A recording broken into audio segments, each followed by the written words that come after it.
السلام عليكم. بعد ما اتعالجنا من الحموضه في مباراه فاركو ب4 اهداف، ده غير طرد محمد هاني عشان الحكم محمد معروف سمع هاني وهو بيشتمه في سره، ومصطفى شوبير تألق وانقذ ركله ركنيه مؤكده لصالح نادي فاركو. ده غير كمان ان الاهلي فخد لها وكان مريح في الجوله اللي فاتت، لكن جاء الان الموعد المنتظر، مباراه الاهلي القادمه في الجوله الرابعه من دوري نايل 2025 2026 امام ارجنتين الكره المصريه، زعيم الفلاحين صاحب لقب دوري عام 1973 نادي غزل المحله بقياده المدير الفني المخضرم الكابتن علاء عبد العال. المباراه اللي هتقام في الميلتا باور استاديوم يوم الاثنين القادم. اكيد طبعا بعد التقديمه الحلوه دي شايف ان في حاجه ممتعه في الموضوع لا سمح الله. لا انت بتهزر. لكن تعال خد مني المفاجاه دي الاول. انت تعرف ان نادي غزل المحله هو اقوى دفاع واضعف هجوم في الدوري الموسم ده؟ هتقول لي ازاي حصل يا كابتن الكلام ده؟ هقول لك ده لعب 3 مباريات وخرج منهم بالتعادل السلبي، اللي هو حالف ما ينزل يسنطر الا مره واحده بس في المباراه. وده طبعا مش غريب على الكابتن علاء عبد العال اللي هو بينزل كل مباراه ويقول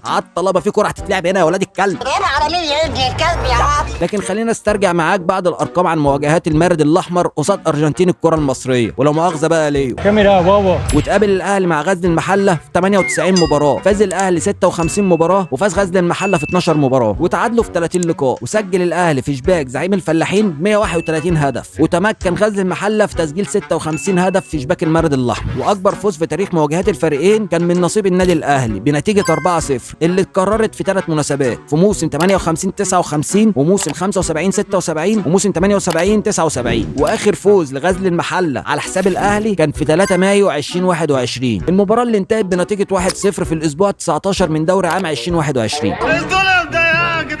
وطبعا بما انك يا عزيزي المشاهد انت مشغول اصلا بالمباراه القادمه اللي هتقام في الميلتا باور استاديوم، وما بقتش عارف هتنزل لهم بالام 4 ولا بالاس كي اس، بحب اقول لك اوعى تقلق وانت معاك المستفز. انت عيل بضاعه. بس تعالى شاور لك على كام لاعب من غزل المحله يمكن يكون عدوا عليك قبل كده، زي ربنا يجعله دايما عامر حارس المرمى عامر عامر اللي كنت دايما بتشوفه مع الكابتن الكبير مختار، والمهاجم عبد اللطيف جريندو اللي بحاول افتكر اي حاجه مميزه ليه غير ستايل شعره، وان كنت بفتكره لاعب نيجيري واتفاجئت في الاخر انه طلع مصري. ده ايام لما كان بيلعب في المصري، ايه ده اتفاجئت انه طلع مصري وبيلعب في المصري، ومختار وعامر عامر، وانا قلبت على الليمبي كده ليه؟ بص الحضن.